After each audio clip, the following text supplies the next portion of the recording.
Hey everybody, welcome to the shop. Today what I've got is a student trombone actually, and I needed to improve this leak that was happening right here near the tuning slide as we have a performance coming up on Tuesday and his sound was greatly suffering because of this, so we didn't have time to send it off to the repair shop. So I think this is actually a good time to kick off a good series called Band Director Basics in Repair, and let's just jump right into it. As you can see, this is an Etude brand trombone, which is the house brand for woodwind brasswind. They are around $250, but commonly go on sale to a little over $100.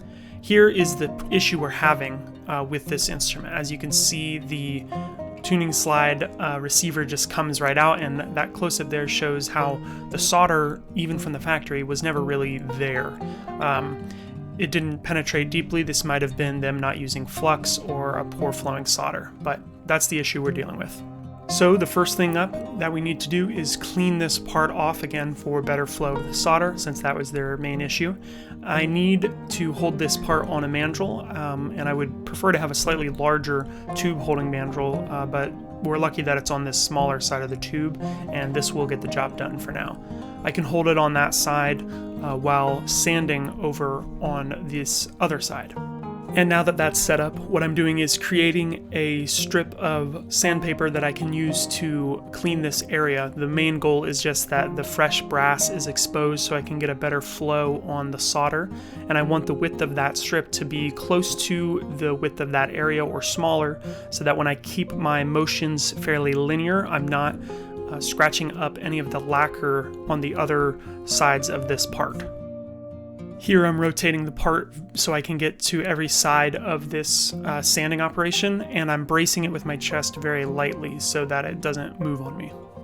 Now I'm just checking to see if I got all of the old corrosion and solder off. And here you can see that almost all of it's gone. Some of those darker spots will rub off with a little bit of grease remover.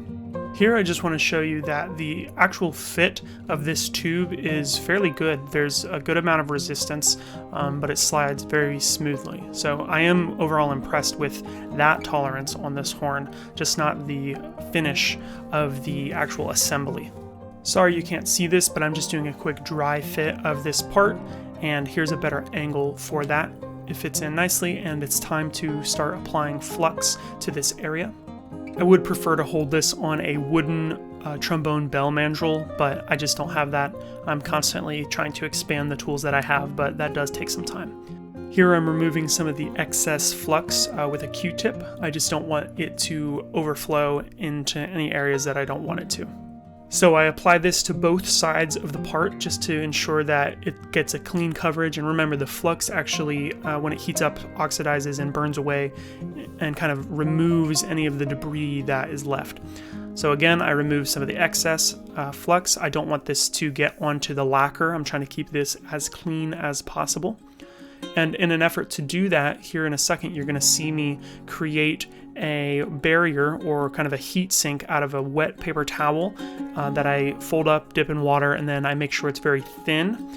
And you can see me here tying it to the area right above where I'm going to solder. Now this will keep the heat kind of localized to that area, making sure that the lacquer doesn't burn anywhere that I don't want it to, as well as kind of protecting the lacquer in that immediate. So now I'll just make another one for the bottom area.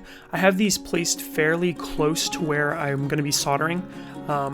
And here in a minute when I actually solder, you'll see me discover that it's a bit too close. It's impeding the amount of heat that is actually allowed into that area, and it's not letting the solder heat up adequately enough to flow. So as you can see, I'm heating up the area first that I want to get the solder into. It's close to the brace, holding the two parts of the trombone together, but I'm also noticing now that the solder, you can see it just fall off in those sheets or kind of in big sections. That's my first indication that the heat isn't high enough for it to actually flow into that area. I try a couple more times, just trying to keep the heat level low again. If you look closely, you can see right where that flame is touching the metal, the lacquer is starting to get a little bit cloudy, which if I kept going, it would eventually burn. So at this point, I start to move my heat sinks a little bit up. This could cause lacquer to be a little bit less protected, but I do have to get the solder to flow into that area. So I start by moving the top one first, as that's where the heat is generally going to be applied. But as you can see, it's still coming off in little beads, and this is because the bottom heatsink is still a bit too close. At this point, it is starting to flow a little bit, so I am getting solder in there, and I need to rotate around the part to get it evenly distributed across the whole thing. In general, you want to try to use the flame to guide where the solder will go. It will be attracted to the heat, but right now, since I'm trying to protect the lacquer so much, I'm kind of keeping the heat localized in a smaller area with that small flame, as well as moving the flame off of the brass every once in a while to help dissipate some of that heat. Now that I've adjusted that heatsink down just a little bit, you can see that the solder is starting to flow a bit more easily into this area. I'm using that technique of heating up the area a little bit and then moving the flame off. I don't want to overwhelm the brass or the lacquer, more importantly in this case. You can see that cloudiness starting to get there, but luckily this will just kind of buff out. I hit it very briefly later. So I get the solder to flow all the way around this part, and then I start removing any of the excess solder with a clean edge of the Q-tip. You don't want to use the Q-tip more than a couple times each time you flick it off, because then the solder that gets stuck to that cotton can kind of scratch the lacquer a little bit. So I rotate the Q-tip and get a fresh, clean Q-tip every time I need to.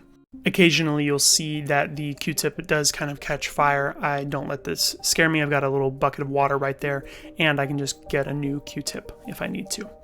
So at this point, I cool off the area just with another wet paper towel, and this is just so I can handle it here in a second. And now we remove the heat sinks that we created earlier. They are quite dry at this point, just from kind of, well, not dry, but they're not soaking wet, and they're a little bit warm, having absorbed some of that heat for us.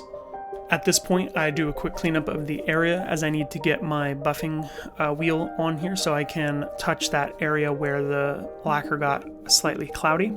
I have a fairly aggressive compound on here at the moment, so I just do a couple very light touches and don't hold it on there for very long or with any pressure really. It will remove some of that lacquer because of how aggressive this compound is, so I don't want to make it any thinner than it has to be. It being such a cheaper instrument, it probably is already pretty thin as it is. So we'll do a quick degrease of the area with a dry paper towel and some goof off to get any of that compound that has kind of sprayed onto that area. This will just help ensure that it doesn't get worn down over time with that. Here you can see that with the use of that heat sink and a bit of the compound, it shined up nicely and almost looks factory. And you can see that the slide still moves very freely because we kept it aligned during the soldering process. So, as you can see, those cheaper option horns are repairable in the sense that the material is there. It's just that some of those fit and finish quality control types of things aren't always up to the same standards that we have on more expensive models. But I've always said that the best instrument for the student is the one that they have access to. So I'll get this back into the hands of the student, and they'll be ready to go for our performance on Tuesday. In the meantime, if you want to check out more of my videos on repair or lathe tool work and stuff like that, make sure to subscribe and hit the bell icon. Thanks for stopping by the shop.